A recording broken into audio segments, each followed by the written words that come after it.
আসসালামু আলাইকুম।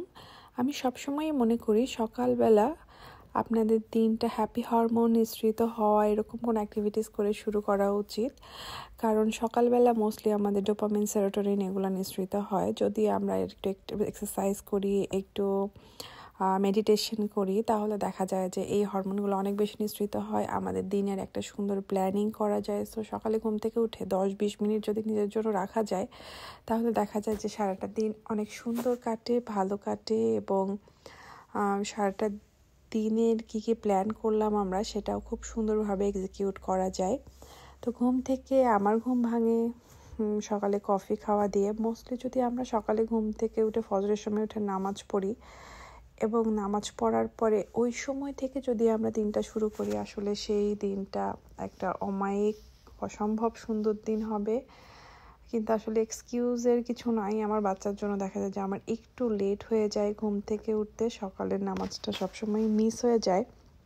বাট আসলে সকালে ঘুম থেকে উঠে নামাজ পড়লে নামাজ সেলফ একটা মেডিটেশন, আল্লাহর সাথে কমিউনিকেশান, দিন শুরু করতেছি, দিনের একটা লম্বা সময় পাচ্ছি, মানে এইটার আসলে গুণ বলে শেষ করা যাবে না। এনিওয়ে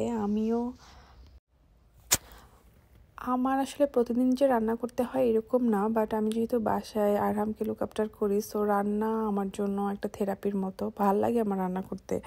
রান্না আমার কাছে একটা থেরাপি, একটা রিসার্চ, একটা কি বলবো, গবেষণার মতো লাগে। কারণ আমি কিসের সাথে কি ফিউশন করছি, কেমন টেস্ট আসতেছে, কোনটার সাথে কোনটা দেওয়া যাবে, মানে আমি সবসময় চেষ্টা করি একটু হেলদি ওয়েতে জিনিসটাকে খাওয়ার। সো আজকে আমার মনে হলো যে পাতাকপি দিয়ে একটু মুরগির মাংস রান্না করবো। ইন্ডিভিজুয়ালি দুটা খেতে মন চাচ্ছিল না, দুটাকে একসাথে করবো। অনেকেই হয়তো করেন, আমি কখনো করি নাই, এই জন্য আমি আসলে এত হাইলাইটেড করে বলতেছি। বাট রান্না, ট্রাস্ট মি, রান্না আমার কাছে একটা গবেষণা, রান্না একটা থেরাপি আমার কাছে। আমি যখন রান্না করতে যাই তখন আমি রান্না নিয়ে চিন্তা করি যে আচ্ছা এটার সাথে যদি এটা দেই তাহলে কেমন লাগবে। সো আমি দুনিয়ার যত স্ট্রেস, খারাপ জিনিস, খারাপ চিন্তা সব কিছুই ভুলে যাই।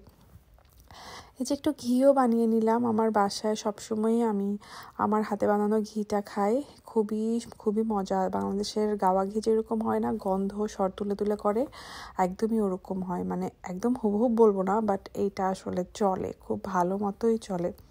ঘিটা এই যে আমাদের বাটিতে একটু ঢেলে নিলাম, দেখতেই পাচ্ছেন ঘিটা আসলে কত সুন্দর হয়েছে। এবং এই যে আমার ফুলকপি আর সরি পাতাকপি আর হচ্ছে মুরগির আপ এইটাই ছিল।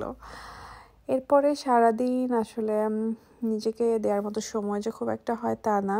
আমি চাই না যে আমার বাচ্চাটা খুব একটা স্ক্রিন টাইম করুক, এজন্য ওর সাথে অনেক বেশি সেন্সরি প্লে, অনেক রকমের অ্যাক্টিভিটিস, এসব করতে করতে আমি নিজে অনেক টায়ার্ড হয়ে যাই। এরপরে বিকালে বসে আমি সবসময় আয়েশ করে একটু চা নাস্তা খেতে চাই। চাটা মানে আমি জানি না আমি চার এত পাগল কেন। আমি ট্রাস্ট মি, আমি মনে হয় যে আমার ডায়েট থেকে সব কিছু কাট করতে পারবো, চাকে কাট করতে পারবো না। সো চা বানানোর জন্য চা যেতে আমার খুবই মজা লাগে, দিনে 3-4 বার করেও খাওয়া হয়ে যায় কখনো। সো সেই জন্য আমি ঝটপট ওভেনে চা বানিয়ে ফেলি। সো চাটা খেতেও অনেক মজা। অ্যান্ড অবভিয়াসলি সারাটা দিন পর বিকালে আর একটু ফ্রেশ এয়ার, বাইরে যাওয়া, একটু মানুষ দেখার তো খুবই দরকার আছে, বিশেষ করে বাচ্চাটার জন্য।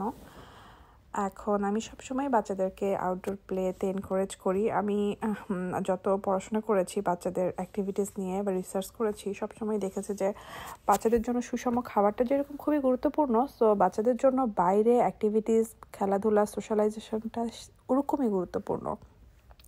তাহলে বাচ্চারা আসলে অনেক রকমের সেন্সরি প্লে করতে পারে, সোশ্যালাইজড হতে পারে, তাদের ডেভেলপমেন্টের জন্য, তাদের সমস্ত কিছুর জন্য আসলে বাইরে খেলাধুলা, পার্কে যাওয়া, খোলা আকাশ দেখা, পানি দেখা, বালু দেখা, এগুলো খুবই গুরুত্বপূর্ণ। সো আমরা সবসময় চেষ্টা করি 2-3 বার আমার ছেলেকে বাইরে নিয়ে যাওয়ার, যাতে সে, যেহেতু এখানে শুধু মা বাবাকেই দেখে, সারাদিন তো মাকে দেখে, তারপরে সকালে বাবাকে দেখে, সো আমরা চাই যে সে একটু বাইরেটাও দেখুক। এই ছিল, থ্যাংক ইউ।